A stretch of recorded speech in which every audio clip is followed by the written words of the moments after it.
നമ്മുടെ നാട്ടിൽ ഞാൻ മനസ്സിലാക്കിയിട്ടുള്ളത് എല്ലാ സ്ഥലത്തും രണ്ടുപേര് കൂടുന്നിടത്ത് രാഷ്ട്രീയം ചർച്ചയാവുന്നൊരു സമൂഹം. അത്ര ഡൈനാമിക്കാണ് നമ്മുടെ പൊളിറ്റിക്സ്. അവിടെ ഈ രാഷ്ട്രീയ തർക്കം പേഴ്സണൽ എനിമിറ്റിയിലേക്ക് പോകുന്ന ഒരു സാധ്യത, ഒരു സാഹചര്യം കഴിഞ്ഞ കുറേ കാലമായിട്ടുണ്ട്.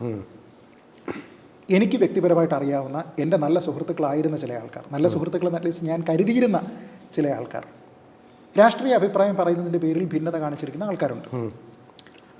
ആ ഭിന്നത പേഴ്സണലായി മാറിയിരിക്കുന്ന ആൾക്കാരുമുണ്ട്. വിഷമമില്ലെന്ന് ചോദിച്ചാൽ നമുക്ക് ആദ്യം നമ്മൾ ഇവരെ എങ്ങനെയല്ല മനസ്സിലാക്കിയിരുന്നത് എന്നതുകൊണ്ട് നമുക്കതിലൊരു ബുദ്ധിമുട്ട് തോന്നും. പക്ഷേ പിന്നെ we take it in our stride and move on. നമുക്ക് മനസ്സിലാവും, ഓക്കെ ഇതിങ്ങനെയൊക്കെയാണ്, ബ്രിക്ക് ബാറ്റ്സും ഫ്ലവേഴ്സും ഒക്കെ കിട്ടും എന്ന് നമുക്കറിയാം.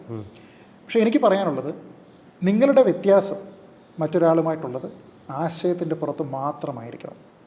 അത് ഒരു കാലത്തും ആശയത്തിന് പുറത്തേക്ക് പോയി വ്യക്തിപരമാവരുത്. നിങ്ങൾ ആ സമയത്ത് ഗാന്ധിയും ഗോഡ്സെയും ഓർക്കുക. ആശയത്തിനെ ആശയം കൊണ്ട്